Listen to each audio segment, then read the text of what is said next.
Next है chapter 2 ऊष्मा यानी हीट के बारे में क्वेश्चन देखेंगे। वस्तु को गर्म करने पर उसके अणुओं की चाल बढ़ जाएगी। किसी वस्तु का ताप किसका सूचक है? उसके अणुओं के औसत गतिज ऊर्जा का।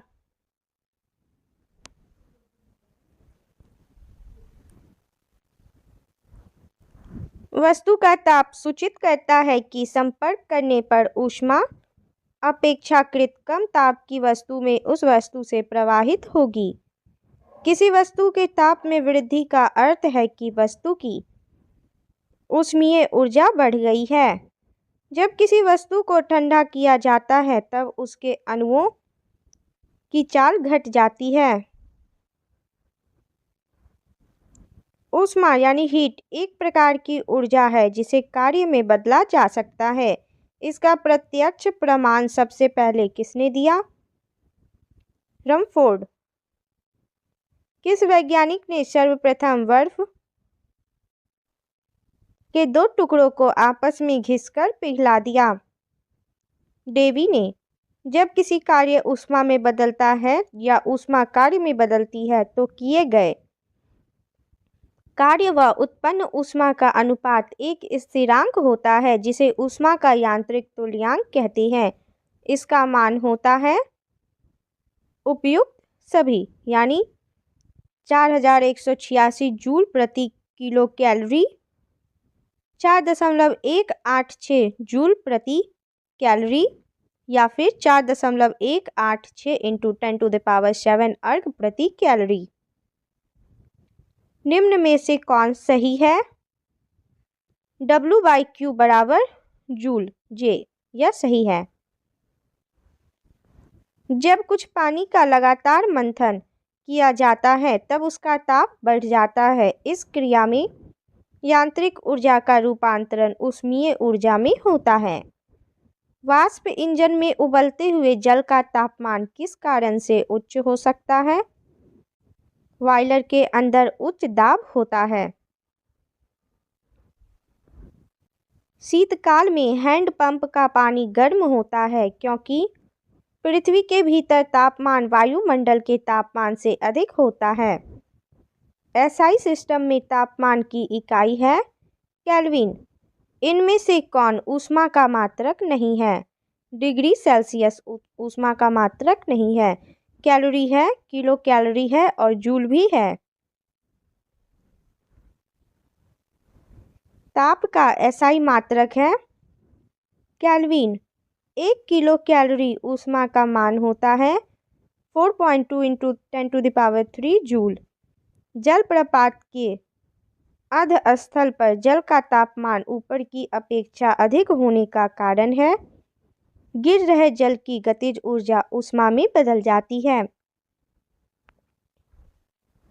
गर्मियों में ताप 46 डिग्री सेल्सियस हो जाने पर भी ऊंट गर्मी से राहत महसूस करता है अपने शरीर के ताप को 42 डिग्री सेल्सियस तक बढ़ाकर।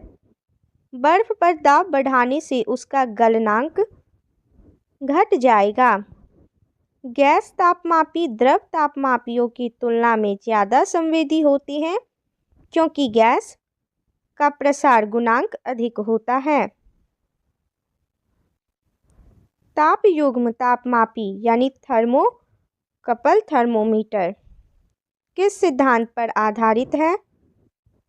सीबेक के प्रभाव पर। अत्यधिक ऊंचे तापों की माप की जाती है पूर्ण विकिरण उत्तापमापी से। पूर्ण विकिरण उत्तापमापी यानी टोटल रेडिएशन पाइरोमीटर किस सिद्धांत पर आधारित है? स्टीफन के नियम पर। दूरी की वस्तुओं जैसे सूर्य आदि का ताप किस तापमापी के द्वारा मापा जाता है? पूर्ण विकिरण उत्तापमापी द्वारा। ठंडे देशों में पारा का स्थान पर अल्कोहल को तापमापी द्रव के रूप में वरीयता दी जाती है क्योंकि अल्कोहल का द्रव्यनांक निम्नतर होता है। विकिरण पाइरोमीटर से कितना तापक्रम नापा जा सकता है? 800 डिग्री सेल्सियस से ऊपर। थर्मोकपल ताप युग्मक द्वारा किसके द्वारा बनाया जाता है? दो असदृश धातुओं द्वारा। सूर्य का ताप मापा जाता है पायरोमीटर तापमापी द्वारा। निम्नलिखित तापमापियों में से किसे पायरोमीटर कहा जाता है? विकिरण तापमापी को। निम्न में से कौन सही है?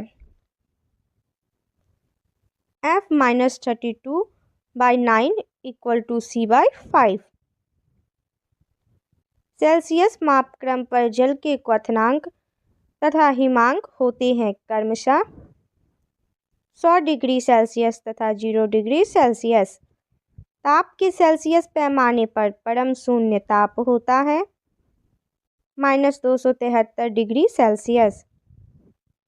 केल्विन मान से मानव शरीर का सामान्य ताप है 310 केल्विन। एक फ़ारेनहाइट तापक्रम और दूसरा सेल्सियस तापक्रम के दो तापमापियों में संख्यातः किस तापमान पर एक समान पाठ्यांक होगा? -40 डिग्री। न्यूनतम संभव ताप -273 डिग्री सेल्सियस। फ़ारेनहाइट स्केल पर किसी वस्तु का ताप 212 डिग्री फ़ारेनहाइट है। सेल्सियस पैमाने पर उस वस्तु का ताप होगा 100 डिग्री सेल्सियस। सेल्सियस पैमाने का 0 डिग्री सेल्सियस फ़ारेनहाइट स्केल के कितने डिग्री के बराबर होगा? 32 डिग्री। मानव शरीर का सामान्य तापक्रम 98.4 डिग्री फ़ारेनहाइट है। इसके बराबर कितना डिग्री सेल्सियस में तापक्रम है? 36.89 डिग्री सेल्सियस। फ़ारेनहाइट मापक्रम पर सामान्य वायुमंडलीय दाब पर उबलते पानी का ताप होता है 212 डिग्री फ़ारेनहाइट। दिल्ली में जल का क्वथनांक 100 डिग्री सेल्सियस है तो मसूरी में जल का तापमान क्या होगा? 100 डिग्री सेल्सियस से कम। एक मनुष्य का तापक्रम 60 डिग्री सेल्सियस है तो उसका तापक्रम फ़ारेनहाइट में क्या होगा? 140 डिग्री फ़ारेनहाइट। किसी मनुष्य के शरीर का सामान्य तापक्रम होता है 98 डिग्री फ़ारेनहाइट। तप्त जल के थैलों में जल का प्रयोग किया जाता है क्योंकि इसकी विशिष्ट ऊष्मा अधिक है। धातु की चायदानियों में लकड़ी के हैंडल क्यों लगे होते हैं? लकड़ी ऊष्मा की कुचालक होती है इसलिए। जब गर्म पानी को मोटे कांच के गिलास के ऊपर छिड़का जाता है तो वह टूट जाता है, इसका क्या कारण है? अचानक ही गिलास विस्तारित हो जाता है। पानी का घनत्व किस ताप पर अधिकतम होता है? 4 डिग्री सेल्सियस पर। जब बर्फ को 0 डिग्री सेल्सियस से 10 डिग्री सेल्सियस तक गर्म किया जाता है तो जल की आयतन पहले कम होती है और उसके बाद बढ़ती है। यदि जल को 10 डिग्री सेल्सियस से 0 डिग्री सेल्सियस तक ठंडा किया जाए तो जल का आयतन 4 डिग्री सेल्सियस तक तो कम होगा फिर बढ़ेगा। साइकिल के ट्यूब अधिकांशतया गर्मियों में क्यों फटते हैं? गर्मी के कारण ट्यूब फट जाता है। शीशे की छड़ जब भाप में रखी जाती है इसकी लंबाई बढ़ जाती है परंतु इसकी चौड़ाई अव्यवस्थित होती है। लोलक घड़ियां गर्मियों में सुस्त क्यों हो जाती है? लोलक की लंबाई बढ़ जाती है जिससे इकाई दोलन में लगा हुआ समय बढ़ जाता है। एक धातु की ठोस गेंद के अंदर कोटर है। जब इस धातु की गेंद को गर्म किया जाएगा तो कोटर का आयतन बढ़ेगा।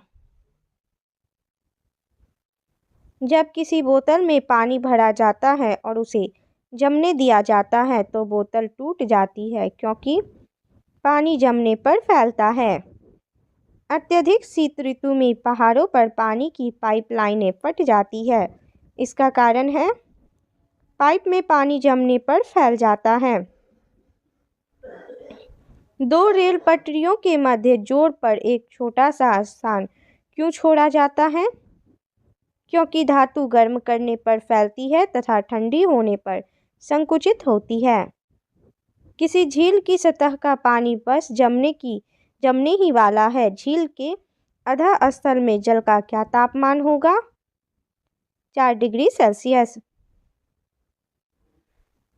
शीतकाल में जब ठंड से जल जम जाता है तब मछलियां और अन्य जलीय जीव जीवित रह सकते हैं क्योंकि जल का केवल ऊपरी परत ही जमता है। ऊष्मा की संचरण यानी ट्रांसमिशन ऑफ हीट की विधि है उपयुक्त सभी, यानी चालन, संवहन और विकिरण या सभी। ऊष्मा के संचरण की किस विधि में पदार्थ के अणु एक स्थान से दूसरे स्थान तक स्वयं नहीं जाते? चालन। द्रवों तथा गैसों में ऊष्मा का स्थानांतरण निम्नलिखित में से किस विधि द्वारा होता है? संवहन। विद्युत केतली में पानी गर्म होता है संवहन के कारण। सूर्य की ऊष्मा पृथ्वी पर निम्नलिखित में से किस प्रकार के संचार माध्यम से आती है? विकिरण।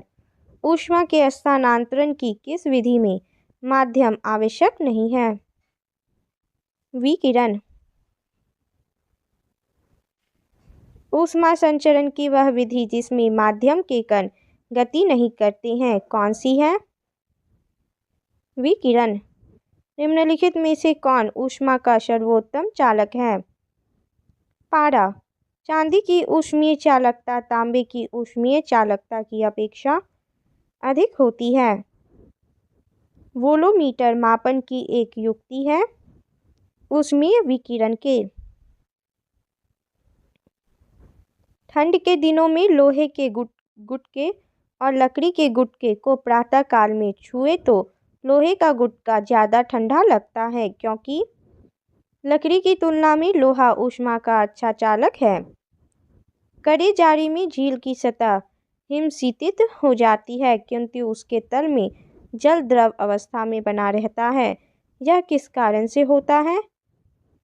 जल की सघनता 4 डिग्री सेल्सियस पर अधिकतम होती है।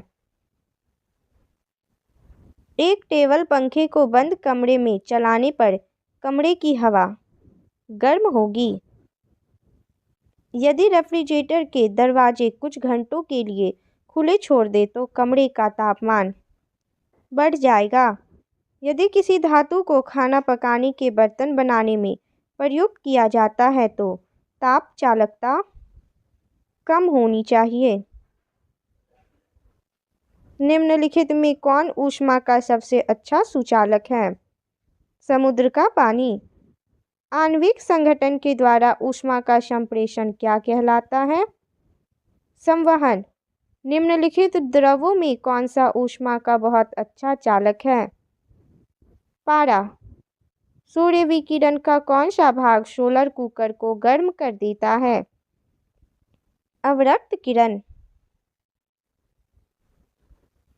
शीतकाल में कपड़े हमें गर्म रखते हैं क्योंकि शरीर की ऊष्मा को बाहर जाने से रोकते हैं। धूप से बचने के लिए छाते में रंग संयोजन निम्न में से कौन सा सबसे उचित है? ऊपर सफ़ेद नीचे काला। अफ्रीका के काली त्वचा वाले व्यक्ति ब्रिटेन के सफ़ेद त्वचा वाले व्यक्तियों की तुलना में अधिक गर्मी महसूस करते हैं। सुबह का सूरज इतना गर्म नहीं होता है जितना दोपहर का क्योंकि सुबह के समय सूरज की किरणों को अंतरिक्ष में अधिक दूरी तय करनी पड़ती है। काले वस्त्रों के मुकाबले श्वेत वस्त्र शीतल क्यों होते हैं? उनके पास जो भी प्रकाश पहुंचता है उसे वो परावर्तित करते हैं।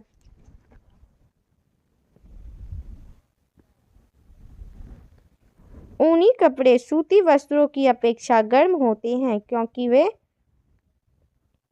ताप के अच्छे रोधक होते हैं। उबलते जल द्वारा जलने की तुलना में भाप द्वारा जलना अधिक कष्टदायक यानी गंभीर होता है। क्योंकि भाप में गुप्त ताप होता है।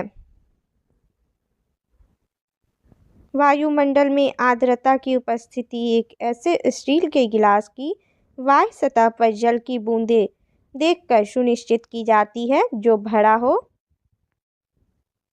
ठंडे जल से। अच्छे उत्सर्जक अच्छे अवशोषक होते हैं। यह नियम है क्रिकहॉफ का नियम।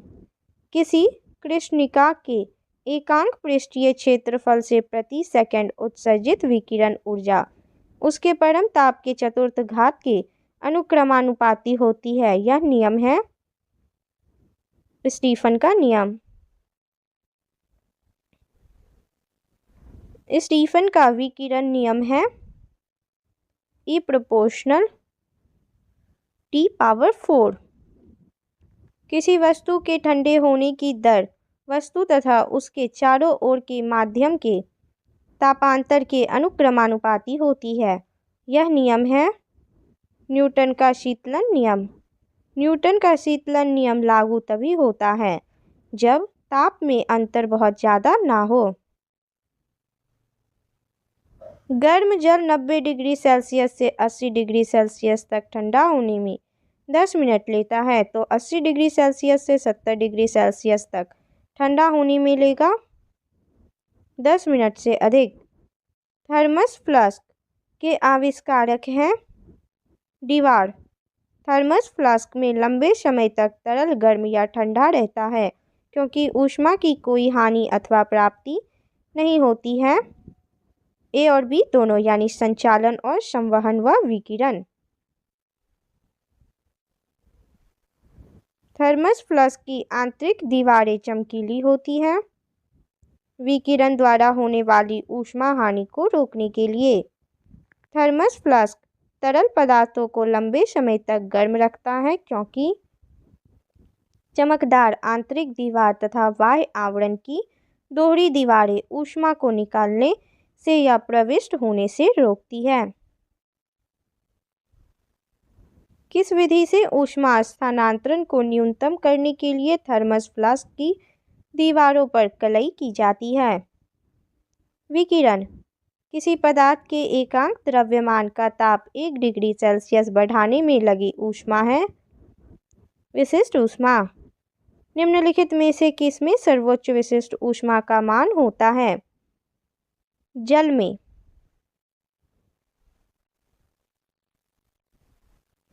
दिन के समय पृथ्वी समुद्र के जल की अपेक्षा बहुत जल्दी गर्म हो जाती है क्योंकि जल की विशिष्ट ऊष्माधारिता काफ़ी अधिक होती है। मोटर गाड़ी के रेडिएटर को ठंडा करने के लिए पानी का व्यवहार किया जाता है क्योंकि पानी की विशिष्ट ऊष्मा अधिक होती है। निम्नतापी इंजनों क्रायोजेनिक इंजन